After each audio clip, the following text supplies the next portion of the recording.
Mari kita perkatakan 5 arti Pentakosta yang ketiga. Yang pertama, Pentakosta yang ketiga adalah pencurahan Roh Kudus yang dahsyat di zaman ini, melebihi yang terjadi di Azusa Street. Yang kedua, Pentakosta ketiga akan mengakibatkan penuaian jiwa yang terbesar dan terakhir sebelum Tuhan Yesus datang kembali. Yang ketiga, Pentakosta ketiga akan membangkitkan generasi Yeremia, yaitu anak-anak muda yang dipenuhi Roh Kudus, cinta mati-matian terhadap Tuhan Yesus, tidak kompromi terhadap dosa, dan akan bergerak untuk memenangkan jiwa. Yang keempat, Pentakosta ketiga lahir di Indonesia dan bergerak ke bangsa-bangsa. Gerakan ini dari timur ke barat dan akan kembali ke Yerusalem. Yang kelima, Pentakosta ketiga akan memberikan kuasa untuk menyelesaikan amanat agung, dan setelah itu Tuhan Yesus datang kembali. Mazmur 91. Dalam lindungan Allah. Orang yang duduk dalam lindungan yang maha tinggi dan bermalam dalam naungan yang maha kuasa akan berkata kepada Tuhan, tempat perlindunganku dan kubu pertahananku, Allahku yang kupercayai. Sungguh, dialah yang akan melepaskan engkau dari jerat penangkap burung, dari penyakit sampar yang busuk. Dengan kepaknya, ia akan menudungi engkau. Di bawah sayapnya, engkau akan berlindung. Kesetiaannya ialah perisai dan pagar tembok. Engkau tak usah takut terhadap kedahsyatan malam, terhadap panah yang terbang di waktu siang, terhadap penyakit sampar yang berjalan di dalam gelap, terhadap penyakit menular yang mengamuk di waktu petang. Walau 1.000 orang rebah di sisimu, dan 10.000 di sebelah kananmu, tetapi itu tidak akan menimpamu. Engkau hanya menontonnya dengan matamu sendiri, dan melihat pembalasan terhadap orang-orang fasik. Sebab Tuhan, ialah tempat perlindunganmu. Yang maha tinggi, telah kau buat tempat perteduhanmu. Malapetaka tidak akan menimpa kamu, dan tulah tidak akan mendekat kepada kemahmu. Sebab malaikat-malaikatnya akan diperintahkannya kepadamu untuk menjaga engkau di segala jalanmu. Mereka akan menatang engkau di atas tangannya, supaya kakimu jangan terantuk kepada batu. Singa dan ular tedung akan kau langkahi. Engkau akan menginjak anak singa dan ular naga. Sungguh, hatinya melekat kepadaku, maka aku akan meluputkannya. Aku akan membentenginya sebab ia mengenal namaku. Bila ia berseru kepadaku, aku akan menjawab. Aku akan menyertai dia dalam kesesakan. Aku akan meluputkannya dan memuliakannya. Dengan panjang umur akan kukenyangkan dia, dan akan kuperlihatkan kepadanya keselamatan daripadaku. Shalom semua. Kegerakan Pentakosta adalah kegerakan yang unik. Mengapa unik? Pernahkah saudara terbayang satu gerakan rohani yang dalam tempo 1 abad telah menyebar sampai ke 27% kekristenan yang ada? Kegerakan yang bergerak cepat ini memiliki pilar-pilar teologi yang perlu kita pahami. Pada Voice of Pentecost kali ini, kita akan membahas mengenai 5 pilar teologi Pentakosta. Apa saja 5 pilar teologi Pentakosta itu? Yang pertama, Jesus as Savior, atau pilar keselamatan. Keselamatan adalah momen di mana seorang bertobat dan menerima Yesus sebagai Tuhan dan Juru Selamat. Pengakuan iman GBI berkata, semua manusia berdosa dan kehilangan kemuliaan Allah, sehingga harus bertobat dan berpaling kepada Allah untuk menerima pengampunan dosa. Pertobatan mencakup peristiwa di mana seorang mendengar kabar Injil tentang karya Kristus, meresponi Injil dengan iman dan pertobatan, dan mengalami perjumpaan secara pribadi dengan Yesus. Hal ini yang terjadi ketika Petrus berkhotbah dalam Kisah Para Rasul 2 ayat 16-35. Di ayat 37 disebutkan bahwa orang-orang yang mendengar sangat terharu dan memberikan respon yaitu bertobat dan menerima Yesus sebagai Tuhan dan Juru Selamat. Bukankah hampir sebagian besar khotbah-khotbah dari Pentakosta menekankan akan pertobatan dan kepercayaan kepada Yesus sebagai Juru Selamat pribadi? Yang kedua, Jesus as Sanctifier, atau pilar pengudusan. Ketika seorang diselamatkan, dia memasuki proses yang bernama pengudusan. Pengakuan iman GBI berkata penyucian hidup adalah buah kelahiran baru karena percaya dalam darah Yesus, dikerjakan oleh kuasa firman Allah dan Roh Kudus. Karena itu kesucian itu azas dan prinsip hidup umat Kristen. Insan Pentakosta percaya bahwa anugerah keselamatan harus diresponi dengan benar dalam takut akan Allah. Filipi 2 ayat 12-13 berkata, "Kerjakan keselamatanmu dengan takut dan gentar, karena Allah lah yang mengerjakan di dalam kamu baik kemauan maupun pekerjaan menurut kerelaannya." Di sini terlihat tanggung jawab orang percaya untuk mengerjakan keselamatannya atau menguduskan kehidupannya dalam takut akan Allah. Proses pengudusan ini akan kita jalani selama kita hidup dengan tujuan agar kita menjadi segambar dan serupa dengan Kristus. Pengudusan pun berbicara kita meninggalkan kehidupan lama kita ataupun kebiasaan lama kita yang tergolong dosa dan menjadi pribadi yang baru di dalam Kristus. Tidak lagi hidup di dalam dosa. Yang ketiga, Jesus as Spirit Baptizer atau pilar baptisan Roh Kudus. Ini adalah bagian penting dan merupakan pilar sentral yang mengikat keseluruhan 5 pilar yang ada. Baptisan Roh Kudus yang dimaksud adalah baptisan yang dialami setelah seorang lahir baru, sebuah pengalaman yang juga bisa disebut sebagai kepenuhan roh, pencurahan roh, dan menerima Roh Kudus. Tanda awal seorang dibaptis oleh Roh Kudus adalah dia berkata-kata dalam bahasa roh sebagaimana yang diilhamkan oleh Roh Kudus. Baptisan Roh Kudus akan menghasilkan dampak secara internal maupun eksternal. Secara internal, yaitu kehidupan penyembahan yang lebih intim dengan Bapa. Karena menurut 1 Korintus 14 ayat 2, disebutkan bahwa orang yang menyembah dalam roh adalah mereka yang berkata-kata secara rahasia kepada Bapa. Pada ayat 4 pun dijelaskan bahwa saat kita berbahasa roh, kita sedang membangun diri kita. Secara eksternal, baptisan roh memberikan kuasa untuk menyelesaikan amanat agung. Seperti yang tercatat di dalam Kisah Para Rasul 1 ayat 8, dapat kita lihat di Alkitab bahwa pelayanan para murid berubah begitu mereka menerima baptisan Roh Kudus. Mereka menyembuhkan orang sakit, membangkitkan orang mati, mengusir setan, dan lain sebagainya. Yang keempat, Jesus as Healer atau pilar kesembuhan ilahi. Di dalam pengakuan iman GBI, kita mempercayai bahwa kesembuhan ilahi tersedia dalam korban penebusan Yesus untuk semua orang percaya. Bagian ini sangat penting karena kita mempercayai bahwa tanda dan mujizat masih berlaku di zaman ini. Orang yang telah dipenuhi Roh Kudus akan melakukan pelayanan dengan tanda-tanda seperti yang Yesus katakan dalam Markus 16 ayat 18-19. Mereka akan meletakkan tangannya ke atas orang sakit dan orang itu akan sembuh. Dari mana kuasa untuk menyembuhkan itu datang? Dari kepenuhan Roh Kudus yang dijanjikan oleh Bapa kepada setiap orang percaya. Kita percaya bahwa kematian Kristus telah menebus segala dosa-dosa kita, termasuk menanggung segala sakit penyakit kita.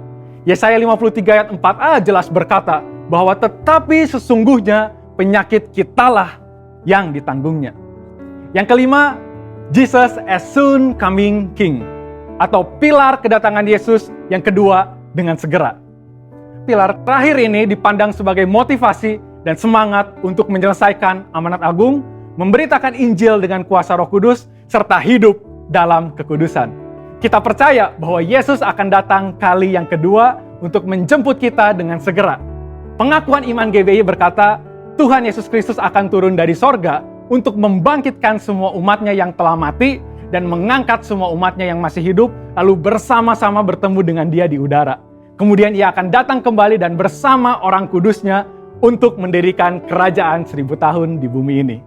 Kita percaya kedatangan Yesus untuk yang kedua kalinya untuk menjemput mempelainya yang masih hidup, atau biasa disebut rapture ini, akan terjadi secara tiba-tiba dan tanpa seorang pun tahu kapan waktunya. Ketidaktahuan kapan Yesus akan datang inilah yang akan mendorong setiap kita untuk dapat mempersiapkan diri sebaik-baiknya dan tetap hidup dalam integritas. Saya percaya pemahaman ini membawa kita semakin semangat di dalam menyelesaikan amanat agung dengan api Pentakosta ketiga. Saudara, untuk penjelasan lebih lengkapnya dari tim teologi kami, jangan lupa buka link yang ada di atas atau scan QR Code yang tersedia. Tuhan Yesus memberkati.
everyone good today? Semua kabar baik hari ini? Yang bersuka cita ada di rumah Tuhan, boleh lambaikan tangannya buat Tuhan Yesus. Saya percaya kita orang-orang yang sudah dipanggil dan dipilih oleh Tuhan. Bukan kebetulan kita hadir di tempat ini, tapi sungguh ini adalah undangan dari Tuhan untuk kita boleh datang sama-sama bersekutu dengan Tuhan. Sebab itu mari bawa hatimu yang sungguh-sungguh menghormati Tuhan, hatimu yang sungguh-sungguh mengagumi Tuhan, hatimu yang sungguh-sungguh mencintai Tuhan lebih dari segalanya, hati yang sungguh-sungguh tahu dan mengerti bahwa Dia Tuhan yang layak untuk disembah. Atas segala sesuatu yang engkau dan saya sudah alami dalam seminggu yang sudah lewat, katakan, Tuhan, Engkau baik. Engkau sungguh baik, teramat baik bagiku Tuhan Yesus. Kami melihat kebaikan Tuhan dalam hidup kami, dalam keluarga kami, dalam suami, istri, anak-anak, orang tua, bahkan cucu-cucu kami. Keturunan kami dipelihara oleh Tuhan. Kami sungguh orang-orang yang beruntung karena Tuhan baik dan memelihara hidup kami. Terlepas dari segala sesuatu yang kami lakukan mungkin tidak menyenangkan hati Tuhan. Mungkin kami sempat mengecewakan hati Tuhan, tapi Tuhan tetap baik dan setia bagi kami. Tidak ada Tuhan yang seperti Engkau. Walaupun kami jatuh berkali-kali, Tuhan tetap mengangkat kami. Hidup kami di mata Tuhan sangat-sangat berharga. Sungguh Engkau Tuhan yang baik, Bapa yang baik bagi kami. Dan sudah sepatutnya hari ini kami datang mengucap syukur sama Tuhan. Kami mau cari wajahnya Tuhan terlebih dahulu. Kami mau tinggalkan dulu setiap persoalan hidup kami. Kami hanya mau fokus menyembah, memuji Tuhan. Dan kami tahu, bahkan kami merasakan kehadiran Tuhan di tempat ini. Ketika kami mulai membuka mulut kami, mulai bernyanyi, mulai menyembah Tuhan, mengeluarkan kata-kata mazmur yang manis di hadapan Tuhan. Di situ Roh Tuhan bekerja menjamah hati setiap kami. Kami datang dengan hati yang haus dan lapar akan Engkau. Kami pasti diperluaskan pagi siang hari ini. Kehadiran-Mu cukup buat kami Tuhan. Sekali lagi kami berkata, kehadiran cukup bagi setiap kami. Sebab itu kami gak mau sia-siakan waktu ini Tuhan. Kami mau ada perjumpaan yang terjadi di antara kami dengan Tuhan. Di saat kami menyembah, di saat kami mengangkat hati kami, di saat kami mengangkat suara kami, di saat kami mengangkat tangan kami, di situ hadirat Tuhan nyata atas setiap hidup kami, mengubahkan kami, memulihkan kami, menyembuhkan kami. Pertobatan terjadi atas hidup kami dan keluarga kami di dalam nama Yesus, di dalam nama Yesus. Tuhan, Tuhan, ini kami, ini hati kami. Lihat, selidiki hati kami Tuhan.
pencipta alam semesta, Engkau pencipta langit dan bumi, Engkau pemilik hidup kami. Oh, sungguh indah Engkau Tuhan. I saw the Lord sitting on His throne, His clothed in glory, and His exalted high,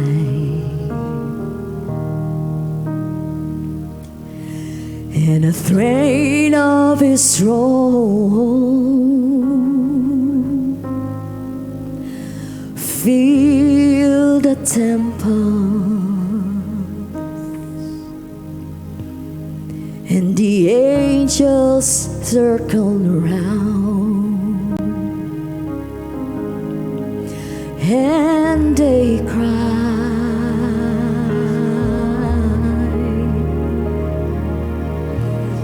You are holy,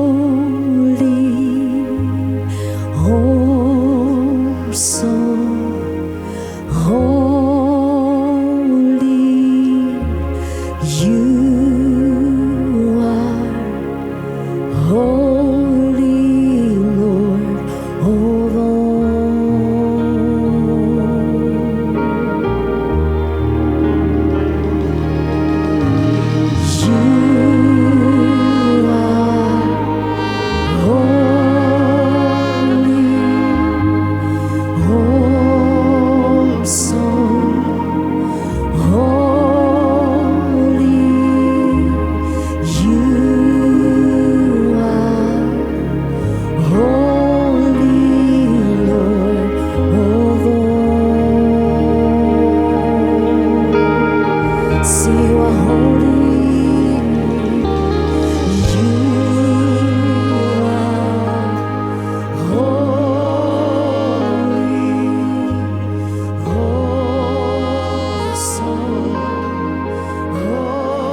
Mari pandang Dia yang kudus. Tuhan, Engkau kudus, kudus, kuduslah Engkau. Namamu kudus. You are holy.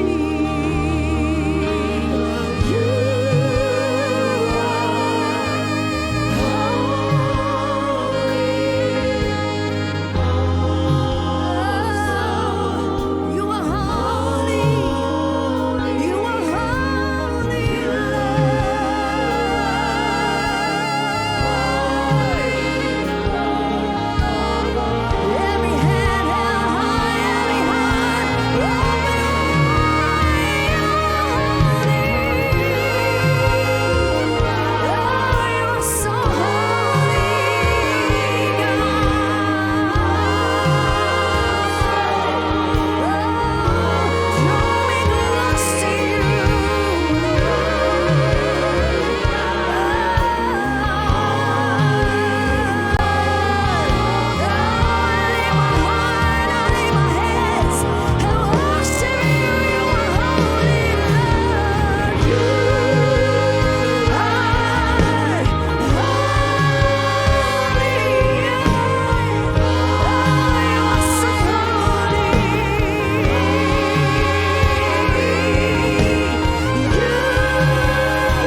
is the Lamb.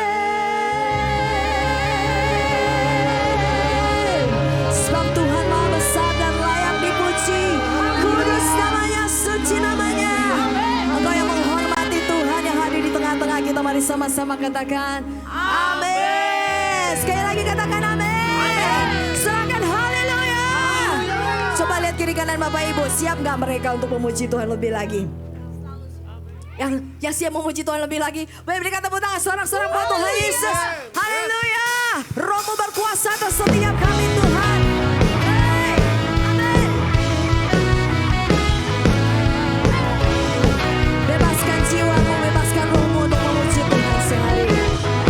Jiwa bebas terlepas, kuasa maut telah terhempas. Nama Yesus. Nama Yesus Yes, amin. Nama Yesus jawablah. Mari berjalan bersama Tuhan. Berhenti, berlari sampai akhir.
truth.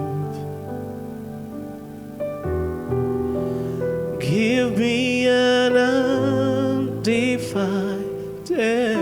heart that I may fear your name. And I will praise you forever and ever. With all of my heart, with all of my strength, and all of my life, I offer to you, Lord.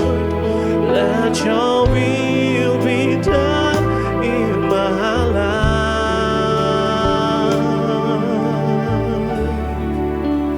Teach me your way.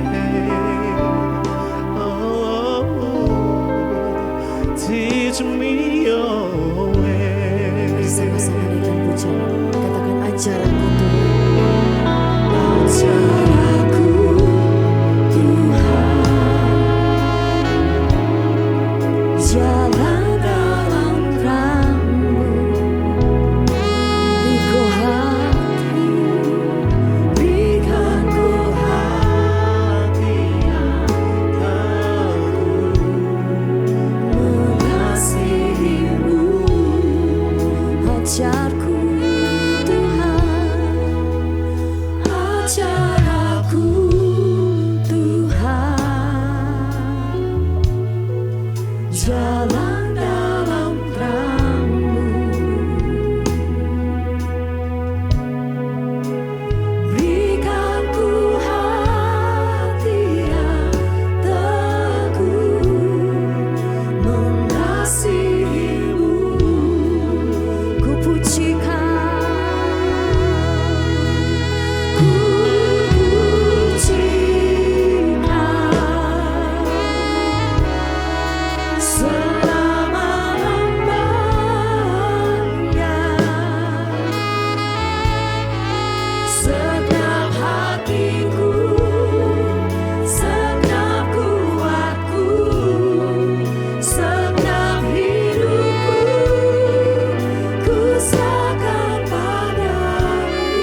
Sebab hanya Engkau yang layak dipuji.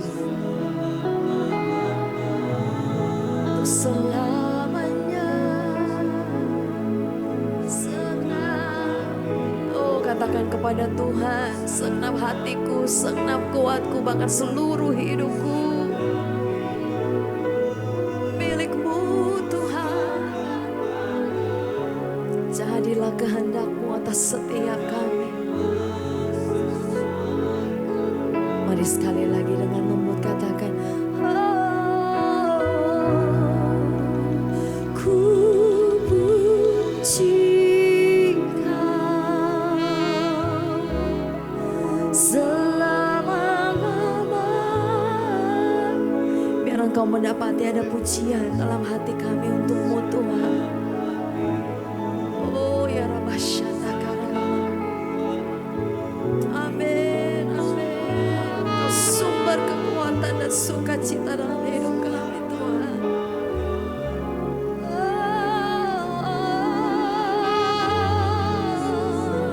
Mari sekali lagi sama-sama katakan, ku puji Kau. Ku puji Kau selama-lamanya, selama-lamanya. Segenap hatiku, segenap kuatku, segenap hidupku, milik-Mu Tuhan.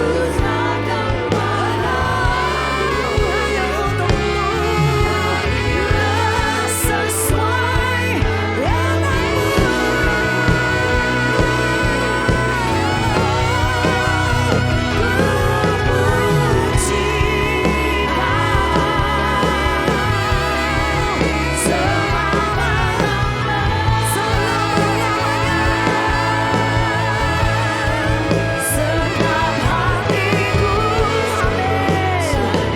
hidup kami bukan milik kami lagi, tetapi miliknya Tuhan.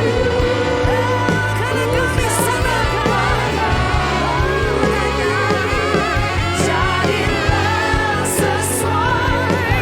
Mari sekali lagi katakan, ku puji Kau, ku puji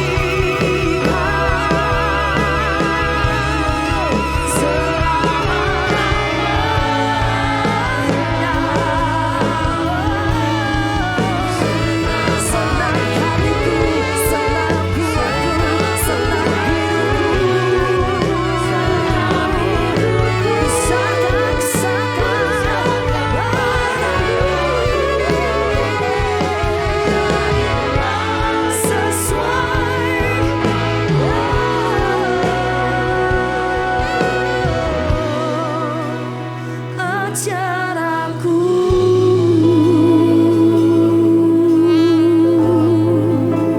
Yesus Tuhan. Mari Engkau yang mau diajar oleh Tuhan Yesus, sekali lagi katakan, ajar aku,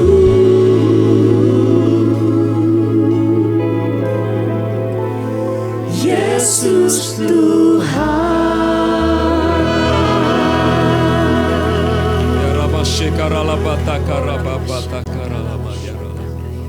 Ajar setiap kami Tuhan untuk mengerti kehendak Tuhan. Dan kami juga melakukan dalam hidup kami masing-masing. Terima kasih Tuhan memberkati kami semua, bukakan hati pikiran kami sehingga kami boleh mengerti firman Tuhan. Terpuji namamu dalam nama Yesus, haleluya. Sama-sama kita berkata, sekali lagi katakan amin. Silakan duduk Bapak Ibu. Shalom. Kita bersyukur diberi kekuatan kesehatan, amin Bapak Ibu.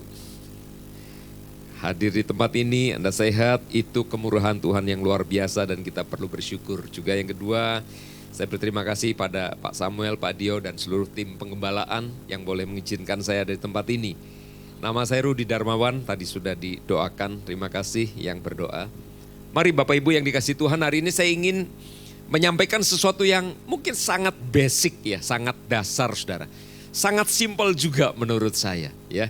Tapi saya ingin menekankan bahwa kita setelah mendengar firman, mendengarkan pesan Tuhan. Oh ya, percaya firman itu pesan Tuhan, amin. kita perlu melakukan, katakan melakukan. Karena titik itu yang banyak orang suka miss, saudara. Kehilangan apa ya? Iya, boleh enggak. Ya. Tapi saya ingin mendorong bahwa setiap saya dan saudara ketika kita mendengar pesan Tuhan, kita perlu melakukan. Sekali lagi katakan melakukan. Praktek, katakan praktek, saudara. Ya, karena tanpa praktek kita hanya jadi pendengar saja. Oh ya tahulah ya. Dan pengetahuan kita makin lama ini makin banyak, saudara.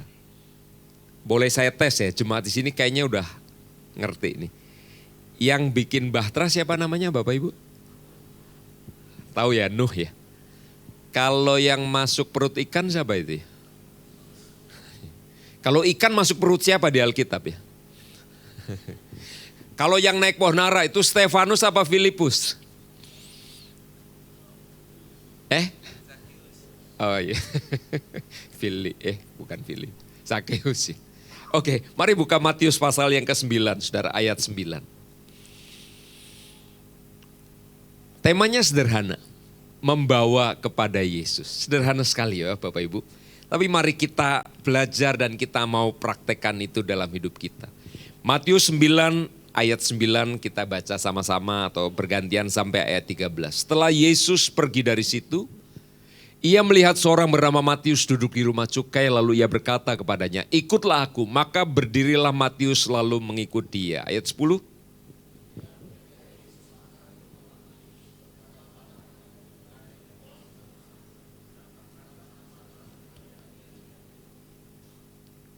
Pada waktu orang Farisi melihat hal itu, berkatalah mereka kepada murid-murid Yesus, mengapa gurumu makan bersama-sama dengan pemungut cukai dan orang berdosa? 12.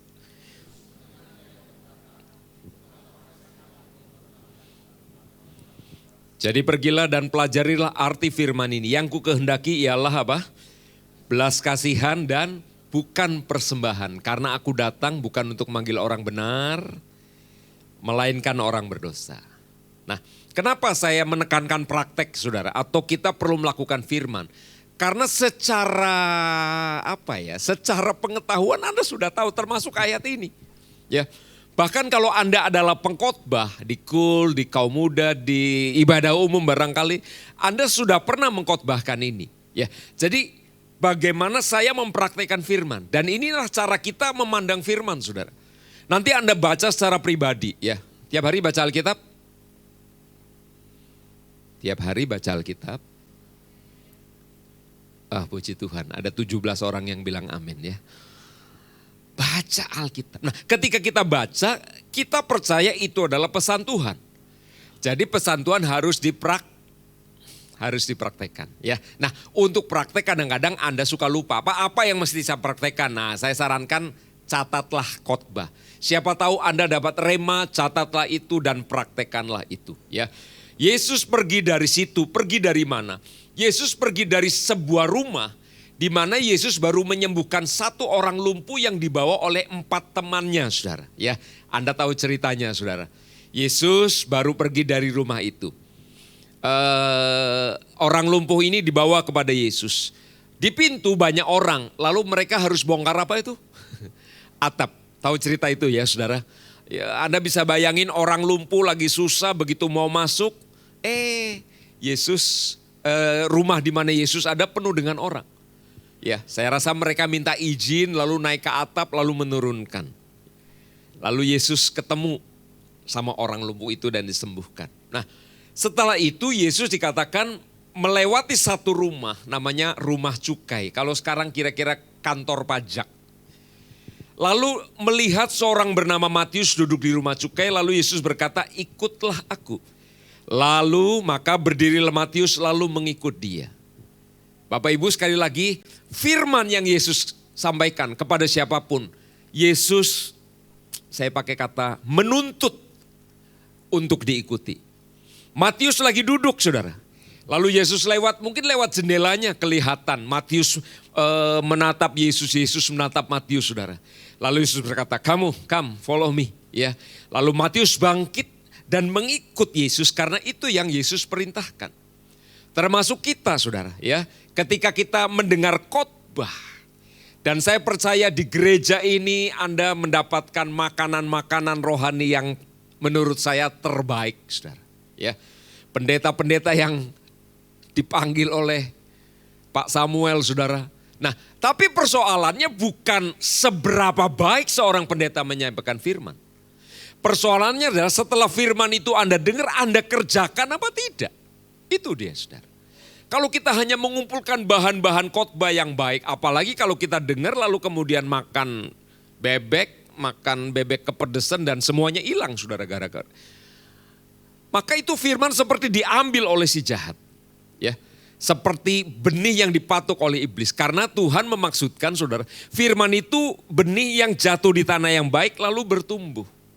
Ya, jangan sampai saudara lupa sama firman. Bisa katakan amin, saudara. Ya, saya sarankan sekali lagi dicatat. Matius melihat Yesus, Yesus melihat Matius. Lalu Yesus berkata, ikut aku. Lalu Matius mulai ngikutin. Nah, Bapak Ibu tolong perhatikan. Kalau Yesus ketemu seseorang, Yesus menjumpai seseorang secara khusus, maka hal pertama yang Yesus ingin urus dari orang itu adalah dosa orang itu, saudara. Ketika si lumpuh dibawa oleh temannya, buka atap lalu diturunkan tilam di depan Yesus. Yesus langsung berkata begini, percayalah hai anakku, dosamu sudah diampuni. Jadi Yesus ketika ketemu dengan kita, saudara. Ya, tadi Pak Pendoa Syafaat bilang ini, Tuhan terima kasih buat hadirat-Mu yang indah di tempat ini. Apa itu hadirat, saudara? Hadirat Tuhan adalah kehadiran Tuhan. Dan ketika Tuhan hadir dalam hidup kita, baik secara korporat maupun secara pribadi, maka hal pertama yang Tuhan ingin urus adalah dosa kita. Katakan amin, saudara. Ya, jadi Anda nggak usah khawatir, saudara. Tuhan pasti akan tolong kita perihal dosa-dosa kita. Kepada orang lumpuh itu Yesus berkata, percayalah hai anakku, dosamu sudah diampuni. Ya, kita juga suka ngurusin dosa orang ya. Untuk diapakan? Digosipkan. Anda ya. Yesus ngurus dosa orang pertama-tama, saudara. Ya, lalu orang itu disembuhkan. Ya, setelah Yesus urusi dosanya, lalu Yesus berkata, aku berkata kepadamu, bangunlah. Angkatlah tilammu dan berjalan. Akhirnya orang itu bisa sembuh. Dosanya diampuni, fisiknya disembuhkan. Dan saya sangat percaya itulah prinsip kalau saya lihat, saudara. Ketika Yesus berjumpa dengan orang-orang. Pun ketika Yesus ketemu sama Matius ini, saudara. Saya percaya Matius ngalami perjumpaan yang sangat pribadi dengan Yesus. Dan Yesus pertama-tama akan mengurusi dosa Matius. Ya, dalam percakapan tidak disebutkan percakapannya, tapi kan ikut Yesus. Mungkin Yesus di sini satu langkah di depan, Matius ngikutin. Dan dalam perjalanan Matius tahu ini Yesus yang bisa mengampuni dosa. Dan Matius mengalami namanya kelegaan. Tahukah saudara, orang kalau jadi anak Tuhan alami kelegaan, amin Bapak Ibu? Hari Rebo kemarin barangkali ya, saya lupa Rebo atau ya Rebo siang. Seseorang datang ke kantor saya lalu ya kami ngobrol dan akhirnya saya tanyakan, mau nggak didoakan terima Tuhan Yesus? Mau katanya. Setelah selesai saya tanya, dia punya masalah yang lain gitu ya saudara. Dia yang bilang gini, saya kok merasa enteng, merasa lega. Orang ketika ketemu Yesus pasti akan ngalami sesuatu, amin Bapak Ibu. Dia rasa ada beban yang hilang begitu. Ya, dan saya percaya Tuhan itu bekerja. Matius ketika dia ketemu Yesus, dia ngalami perubahan dalam hal posisi rohaninya. Dia tidak kenal Yesus, dia orang berdosa. Ketika ketemu Yesus, dia menjadi percaya kepada Yesus. Ya, lalu dalam percakapan itu saya sangat percaya. Ya, kemudian Matius ngadain pesta di rumahnya. Kira-kira dia akan bilang ini, Tuhan, kalau malam ini makan di rumahku gimana? Oh oke, kata Tuhan Yesus. Ya. Dan Matius ini punya teman-teman gerombolan gengnya tadi saudara. Disebut apa tadi? Para pemungut cukai dan apa? Orang apa tadi? Orang berdosa. Ya mungkin di grup WA-nya tulisannya gitu. Geng orang berdosa, mungkin gitu kira-kira. Jadi dia langsung bilang, bro, sis, jam 7 jangan lupa kita makan di rumahku seperti biasa. Ya, mereka pasti udah biasa makan bersama. Para pemungut cukai dan orang berdosa, saudara. Karena para pemungut cukai pun dipandang oleh orang Yahudi. Mereka orang Yahudi tapi ngambil cukai, mengambil pajak dari teman-temannya, saudara, sebangsa Yahudi. Untuk disetor kepada waktu itu pemerintah Romawi, saudara, Kaisar Tiberius. Mereka tidak suka sama pemungut cukai dan orang berdosa. Tapi malam itu dikatakan, saudara, Yesus makan, ayat 10 boleh tampilkan ayat 10.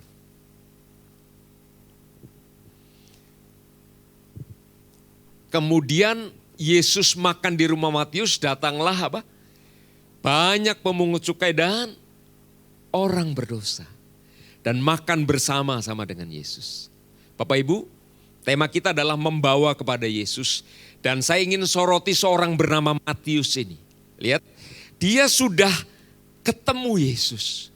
Dia sudah ngalami pemulihan karena diampuni oleh Tuhan Yesus. Matius tidak tinggal diam. Sekali lagi Bapak Ibu, kalau orang alami pemulihan, pasti hidupnya itu tenanglah, damailah dia. Meskipun masalahnya banyak, saudara. Tapi dia nggak mau menikmati itu sendiri. Dia ajak teman-temannya, ya. Ayo kita datang makan di rumahku. Mungkin undangannya adalah undangan makan.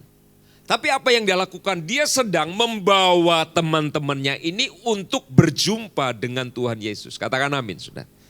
Tema kita adalah dari sini, saudara. Dia membawa teman-temannya untuk datang kepada Yesus. Saudara sudah tiap minggu datang ke tempat ini. Dan saya apresiasi itu, saudara. Ya, Anda ngalami lawatan Tuhan, Anda ngalami lagu-lagu yang kita nyanyikan itu luar biasa. Ya, holy, holy, holy, holy. Tapi jangan lupa, Anda tidak boleh makan sendirian. Anda nggak boleh menikmati itu sendirian. Katakan amin, saudara.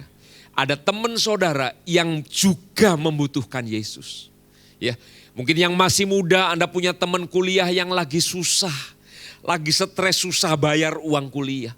Mungkin ada anak SMP, SMA yang dibully di sekolahnya dan nggak bisa ngomong apa-apa, saudara, karena takut dan lain sebagainya. Mereka sedang membutuhkan Yesus. Ada keluarga-keluarga muda yang mungkin suaminya kecantol cewek lain, istrinya kecantol sama cowok lain, atau suami-suami kecantol sama cowok lain. Ada sekarang. Ada juga ya? Iya, di sana, saudara. Mereka membutuhkan Yesus, katakan amin, saudara. Anda punya akses ke mereka karena dia teman Anda.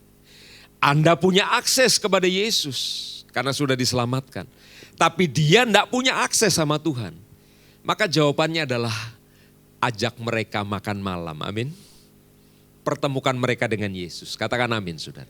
Ya, jadi yang diperlukan oleh gereja sekarang, apalagi ini tahun 2025, tahun apa Pak Niko bilang? Tahun penuaian, katakan tahun penuaian.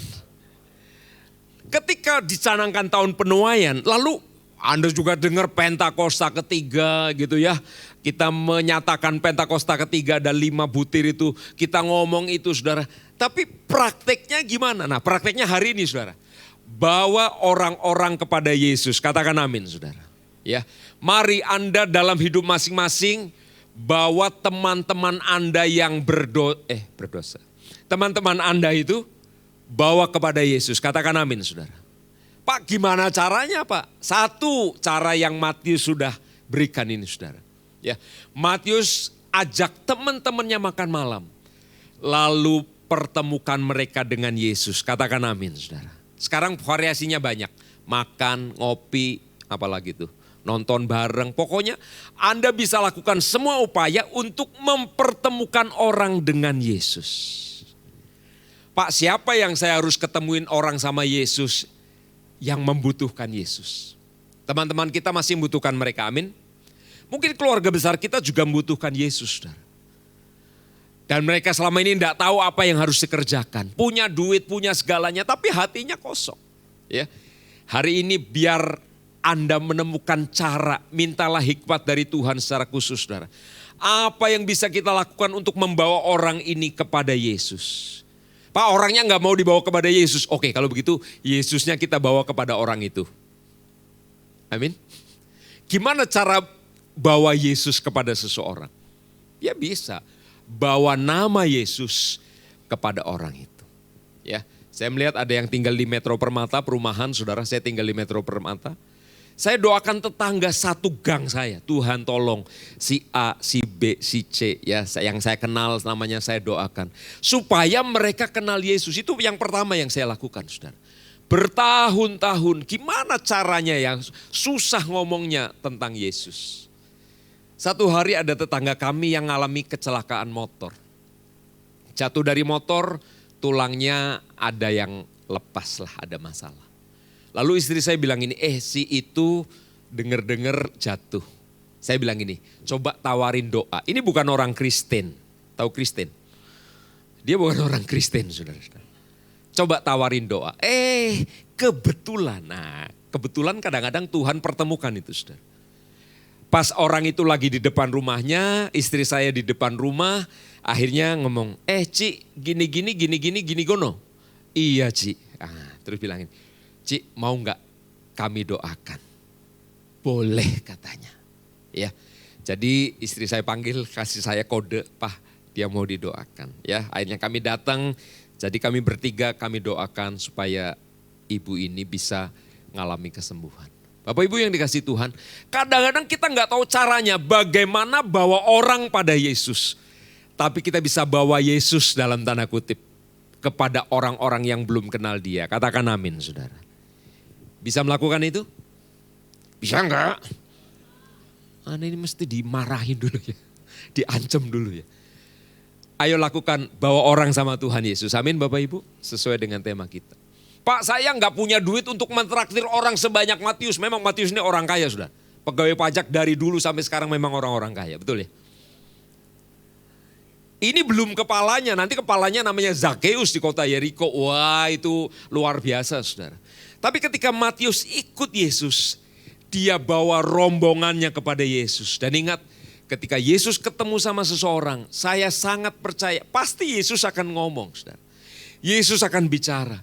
Dan tidak dicatat di kitab ini saudara, Matius pasal 9 ini.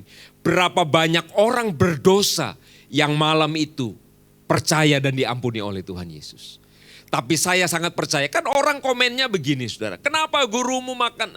Kita seringkali jadi hanya komentator aja saudara. Kenapa gurumu makan sama orang-orang berdosa? Sementara orang Farisi ini tidak bawa orang kepada Yesus. Ya, kita seringkali memberikan komentar. Komentar kita sekarang apa? Ayo menginjil bersaksi. Susah Pak. Pak kita mesti berhikmat Pak. Jangan sampai kita ditangkap Pak, diajuin polisi. Betul ya? Kita suka berkomentar begitu saudara. Tapi mari saudara, pintu penginjilan sudah terbuka. Katakan sudah terbuka. Caranya gimana? Satu, ajak orang makan malam. Amin. Atau ngopi lah, Pak saya malam gak ada waktu Pak, oke ngopi petang hari atau apalah gitu namanya. Tapi yang jelas ketemuin seseorang dengan sengaja dengan Yesus. Dan sebelum makan Anda bisa bilang ini, saya ini kalau makan punya kebiasaan doa, boleh gak saya doa? Orang gak mungkin nolak, orang ada yang bayar. Oh silahkan, Anda berdoa Tuhan, tolong juga teman saya Bejo, misalnya teman Anda Bejo, supaya hidupnya diberkati oleh Tuhan. Percayalah ketika nama Yesus disebut atas hidup seseorang, maka kuasa Tuhan juga akan mulai bekerja atas orang itu. Amin Bapak Ibu. Yang jelas kita secara intensional, kita secara sengaja melakukan usaha itu. Saya dulu gak berani saudara, ngomong nama Yesus di luar. Di dalam gereja ya jago lah. Yesus dahsyat, Yesus dahsyat. Tapi di luar kita ini kayak ayam sayur. Tahu ayam sayur? Diem aja. Ya ngobrol sama orang akhirnya ngomong apa? Olahraga, cuaca, susahnya hidup, COVID-19. Untung ada COVID jadi ada pembicaraan saudara. 2 tahun yang lalu saya ikut pelatihan penginjilan. Sebetulnya sederhana yang diajarkan. Kamu tahu bahwa Yesus menyuruh kita menginjil. Itu namanya visi pribadi. Visi Tuhan jadikan visi pribadi kita, lalu berani. Lah beraninya ini yang susah. Ya, gimana ngomong nama Yesus di luar sana? Satu hari saya makan di daerah Green Lake. Saya parkir mobil sama keluarga, lalu ada seseorang yang nyapu jalan. Saya ambil uang 5.000 dari mobil, lalu saya kasih, Bu, buat ngopi ya. Ngopi 5.000 tuh Starling ya, nggak Starbucks ya. Starling tahu? Starbucks keliling-keliling. Bu, buat ngopi ya. Aduh makasih. Terus bilang gini, Tuhan berkati Bu. Amin kata dia. Terus saya masuk. Dengan uang 5.000 saya bisa ngomong, Tuhan berkati. Minggu yang lain, hari yang lain saya pergi ke Green Lake lagi. Lalu ada ibu-ibu lagi saudara, yang lain juga. Lalu saya kasih uang goceng juga saudara. Saya sebutnya power of goceng. Bu, buat ngopi ya. Makasih Pak. Terus saya bilang gini, Tuhan Yesus memberkati ya Bu. Amin, amin. Ternyata dengan uang kecil itu saudara, saya bisa ngomong nama Yesus. Ya. Nah sejak itu Januari tahun lalu saudara. Kemana-mana saya selalu bawa uang goceng banyak. Ya, karena saya akan berurusan sama orang-orang saudara. Pengemis ya. Mungkin 2 bulan yang lalu saudara, ada tukang becak di Ciledug sana. Di Pasar Lembang kalau Anda tahu daerah Ciledug. Saya naik motor dari Bintaro, ada meeting, terus saya nangkep dengan ekor mata saya, ada tukang becak nih. Saya mau ngomong sama dia, ya. Karena hati saya kayak tek gitu, radarnya kayaknya kena gitu. Saya naik motor kan gampang, putar balik 2 kali lalu saya datangi. Pak, dari mana Pak? Ya, saya tahu tukang becak itu banyakan dari Tegal sudah. Saya ini orang Tegal. Dia bilang dari Tegal, sama Pak saya bilang gitu ya. Kami ngobrol lah bahasa Tegal. Terus saya kasih uang kecil dan saya bilang ini, Pak mau nggak saya doakan Pak? Ya, mau kata dia. Ya. Jadi akhirnya saya doakan di pinggir jalan. Saya di motor, dia di becaknya dan kami berdoa dalam nama Yesus. Tuhan kau mengasihi Bapak ini, saya sebut namanya, saya udah kenalan saudara. Tuhan berkati dalam hidupnya, haleluya, amin. Sesimpel itu. Tapi saya sedang membawa kuasa Tuhan, nama Tuhan dalam hidup orang itu. Amin Bapak Ibu. Ya, bisa nangkep ya. Saya dan istri pergi ke rumah sakit. Doain jemaat kami saudara. Di sebelahnya ada orang yang kita enggak tahu siapa, tapi dia pakai kerudung. Ya. Dia ngeliatin istri saya lalu, ya istri saya nanya udah diliatin gitu ya. Bu sakit apa anaknya? Ini demam berdarah tapi dokter bilang udah parah Bu. Pembuluh darahnya mungkin ada yang dokter ya. Pembuluh darahnya udah pecah kata dokter, ini bahasa awamnya dia. Jadi anaknya lemes dan lain sebagainya. Istri saya bilang gini, Bu boleh nggak kami doakan? Boleh Bu, tapi kami orang Kristen ya Bu ya. Nggak apa-apa katanya. Dalam nama Yesus Tuhan jamah pulihkan sembuhkan oleh bilur Yesus. Amin. Doa yang singkat saudara. Terus kami pulang. Besoknya istri saya nanya sama mamahnya jemaat. Ya, si Bejo ini namanya Jojo. Bu gimana Bejo? Waduh Bu ya udah lebih baik lah. Terus dia bilang, Bu istri saya namanya Ami. Bu Ami ingat gak ibu yang sebelah itu kasurnya di sebelah sana? Iya. Anaknya malam itu bisa pulang karena dokter menyatakan sudah sembuh. Boleh beri tepuk tangan buat Allah kita yang dahsyat. Itu namanya saudara membawa kuasa Tuhan Yesus atas hidup orang-orang. Bisa katakan amin Bapak Ibu? Ya. Jadi kita bisa melakukan itu dalam kehidupan kita. Bisa katakan amin Bapak Ibu? Dari yang kecil lah. Saya pergi ke PIK Pancoran, makan, habis makan ke toilet saudara. Ada kakak-kakak yang jaga dan ramah banget. Pak ini yang buat cowok Pak, itu buat tantenya, istri saya ditunjukin. Wah ini dapat power of goceng ini. Saya bilang, yang ada uang goceng? Ada. Saya bilang, Kak, buat kakak ya. Waduh makasih Pak. Terus saya bilang, Tuhan Yesus berkati ya Kak. Amin, amin. Jadi Bapak Ibu, yang namanya pintu penginjilan, mengenalkan nama Tuhan, itu ternyata sangat terbuka. Katakan amin saudara.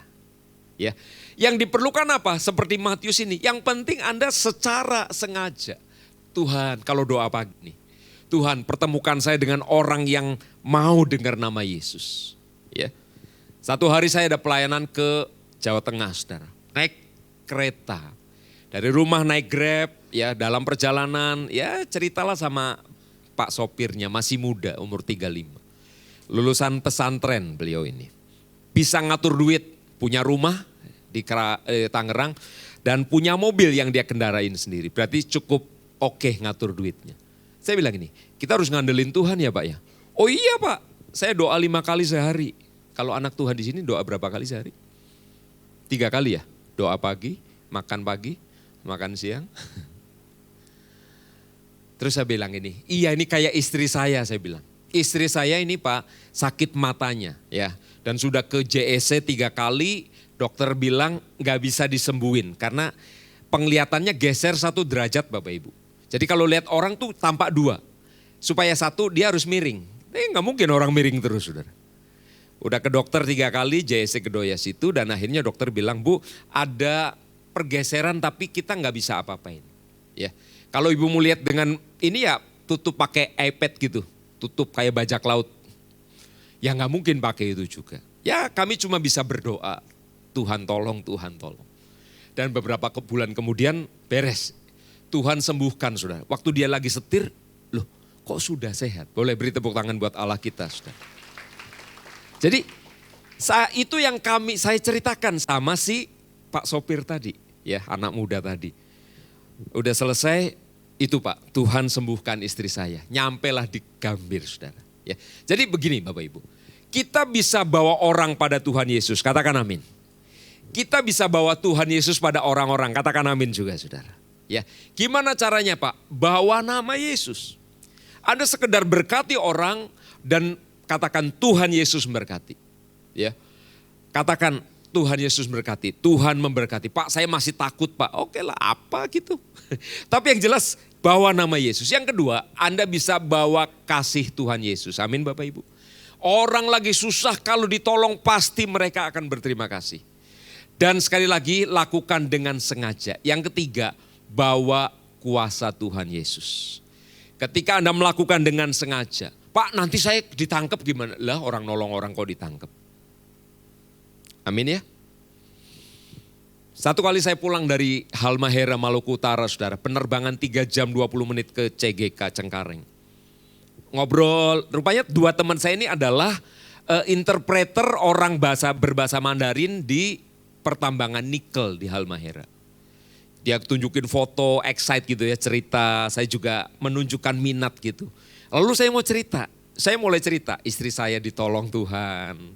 Terus ada orang Singkawang, kebetulan 2 kawan ini Singkawang ya, dari Singkawang. Ada jemaat kami yang orang Singkawang disembuhkan dari cancer saudara. Setelah dia mengampuni kokonya, brothernya ya. 1 HMC dia ngampuni, akhirnya Tuhan tolong sembuh dari cancer. Saya ceritakan itu ya. Pas pesawat udah mulai mendarat 3 jam saudara ya. Kita ngobrol, udah mau setengah jam mendarat. Prepare for landing. Pilot sudah bilang.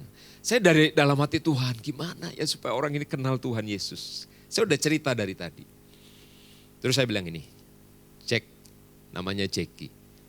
Tuhan yang saya ceritakan dari tadi itu pengen tinggal dalam hatimu. Kamu mau gak terima dia sebagai Tuhan dalam hidupmu? Dia nengok saya kaget. Saya dilihat kaget juga saya saudara. Saya dekat jendela kan. Dia bilang ini, mau Pak. Wah saya lega dia bilang mau. Ya gimana caranya Pak? Kamu ikuti saya doa. Akhirnya saya doa dan yang namanya Jack ini doa terima Tuhan Yesus. Boleh beri tepuk tangan buat Allah kita yang dahsyat saudara. Jadi begini, yang namanya pintu penginjilan sudah terbuka lebar. Katakan amin saudara. Roh Kudus ada pada kita, amin. Musik boleh naik. Dari tahun 2024 Januari, selama setahun saya sudah mendoakan saudara berbagai cara lah. Ada 57, ya 57 orang dan kelompok orang. Tahun 2024 ini saudara, dari Januari sampai bulan Juni ini, ada 39 orang yang saya ajak doa. Dan rata-rata mau. Tahun lalu ada 3 orang yang nolak. Pak lain kali aja ya Pak, ya sudah gak masalah sudah. Tapi ketika saya ketemu orang sekarang saudara, pokoknya saya akan ajak ngobrol. Kalau dia perlu duit saya kasih duit kecil, power of goceng saudara. Ya. Lalu saya tawarkan doa dan mereka rata-rata bersedia didoakan. Bisa praktekkan itu? Matius baru bertobat, sudah bawa orang sama Yesus. Anda sudah bertobat bertahun-tahun. Kalau kita mau, berapa orang yang kita bawa kepada Yesus? Berapa orang yang mendengar nama Yesus dari mulut kita? Wah, belum Pak, saya masih bertumbuh. Jangan kelamaan bertumbuhnya. Maksudnya ayo kita kerjakan. Amin Bapak Ibu, mari kita bangkit berdiri. Ini aku Tuhan, utuslah aku. Ini aku Tuhan, utuslah aku, sampai generasiku diselamatkan. Ini aku Tuhan, ini aku Tuhan, utuslah aku, sampai generasiku diselamatkan. Katakan ini aku Tuhan, utuslah aku, sampai generasiku diselamatkan. Ini aku Tuhan, utuslah aku, sampai generasiku diselamatkan. Banyak orang Kristen, orang percaya tidak pernah memperdengarkan nama Yesus dari mulutnya, tidak pernah cerita tentang imannya. Sehingga akibatnya orang-orang di sekitar kita tidak punya kesempatan untuk berjumpa dengan Yesus. Tapi hari ini biar terjadi sebuah kebangunan di dalam kita secara pribadi. Untuk kita mulai menginjil, membawa orang pada Yesus, membawa Yesus kepada orang-orang. Kalau Anda berkata, Tuhan aku mau, boleh angkat tangan, izinkan saya berdoa saudara. Haleluya Tuhan, Kau melihat tangan-tangan yang kami angkat sebagai respon awal terhadap firman Tuhan.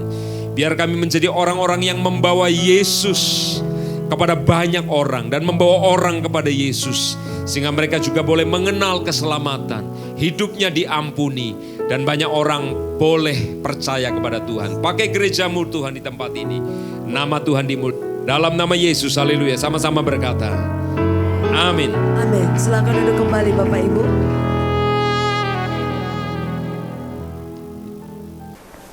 Hai Church, sebelum kita memberikan persembahan, aku ingin mengajak kita semua untuk berdoa bersama terlebih dahulu. Tuhan, terima kasih atas berkat yang telah Tuhan berikan kepada kami. Tuhan, sebentar kami ingin memberikan berkat ini, Kau yang berkati tangan-tangan yang memberikan berkat ini, agar bisa sampai ke tangan yang tepat dan untuk memperluas kerajaan Tuhan. Di dalam nama Tuhan Yesus, kami berdoa dan bersyukur, haleluya, amin. Church, bagi kalian yang ingin memberikan persembahan, bisa men-scan QR code yang ada di atas layar atau yang ada di bawah kursi saudara. Dan bagi saudara yang membutuhkan amplop, boleh mengangkat tangan agar usher kami bisa memberikan amplop untuk saudara memberikan persembahan.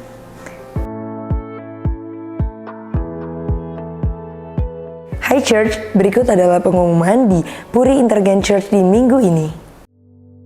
Mari bersama-sama beribadah dan mengalami hadirat Tuhan dalam kesatuan generasi di Ibadah Intergen Prayer setiap Selasa jam 7 malam di ruangan Revival Gedung House of Blessing. Hai wanita-wanitanya Tuhan, mari datang dalam ibadah Women in Christ setiap Kamis jam 10 pagi di GBI Purindah Mall Basement G4 Zona Merah. Hey guys, we would like to invite all of you to join Jakarta Prophetic Gathering pada bulan Juli 2025. Tepatnya pada hari Sabtu tanggal 19 Juli, saudara, kita akan mengadakan kembali Jakarta Prophetic Gathering di GBI House of Blessing pada pukul 8 sampai jam 12 siang. Acara ini temanya adalah Youth Arise. Kita akan berbicara spesifik anak-anak muda untuk kebangunan rohani yang terjadi di Indonesia. Ya, kami mengajak pemimpin-pemimpin anak-anak muda dan saudara juga yang mungkin om-om, tante-tante, opa-opa, oma-oma, lintas generasi. Kita mau berdoa bersama-sama, kita mau berseru kepada Tuhan sebab tidak ada kegerakan atau kebangunan rohani tanpa gereja yang berdoa. Amen. Karena itu Bapak Ibu, Saudara, semua teman-teman anak-anak muda, ajak teman-temanmu ikut doa bersama, ikut the panel talk because we need your voice for the revival in the upcoming future. Amen. So we'll see you over there. God bless you. God bless.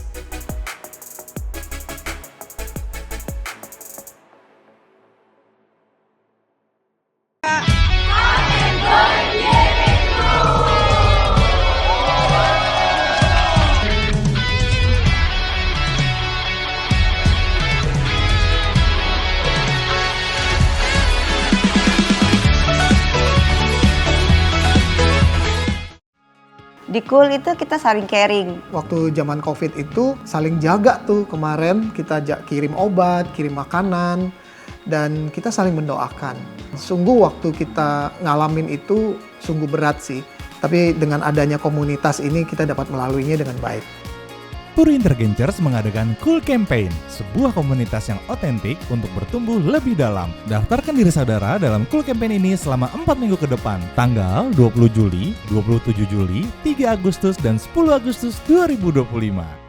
Hai, jadi tanggal 9 Agustus 2025 di Christ Katedral Hadapan kita ada acara namanya Collab Fest. Karena seharian kita akan meninggikan, memuji Tuhan, dan kita akan belajar banyak akan apa yang ada di dalam isi hati Tuhan untuk kehidupan kalian. Kita akan worship bareng-bareng, pokoknya rame di sana. Yes, sesuai namanya Collab Fest, kita akan kolaborasi dengan berbagai gereja, lintas gereja, lintas denominasi. Kita akan satu hati meninggikan Raja di atas segala Raja, Yesus Kristus. So save the date, 9 Agustus 2025 Collab Fest. See you guys there. See you, God bless you. God bless you.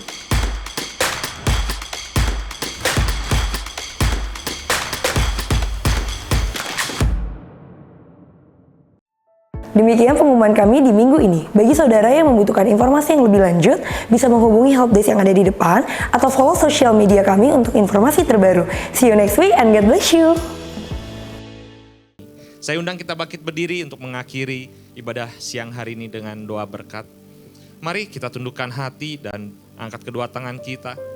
Kekasih-kekasih Tuhan, umat pilihan Tuhan, agungkan dan tinggikanlah nama Tuhan. Sebab segala berkat yang berlimpah-limpah telah kita terima dari Bapa kita di surga. Dan melalui cinta kasih daripada Tuhan Yesus Kristus, yakin dan percayalah, segala pengampunan dan pemulihan di dalam segala aspek kehidupanmu telah Tuhan curahkan. Bahkan melalui persekutuan yang manis daripada Roh Kudus, ada nasihat-nasihat yang ajaib yang menuntun setiap segala keputusan hidupmu, sehingga apapun yang kau kerjakan dan kau perbuat, dibuatnya menjadi berhasil. Dan nama Tuhan semakin dimuliakan dari hari ke hari. Dalam nama Tuhan Yesus Kristus, kita semua yang telah menerima berkat dan mau menjadi berkat, sama-sama katakan amin. Happy Sunday, Tuhan Yesus memberkati.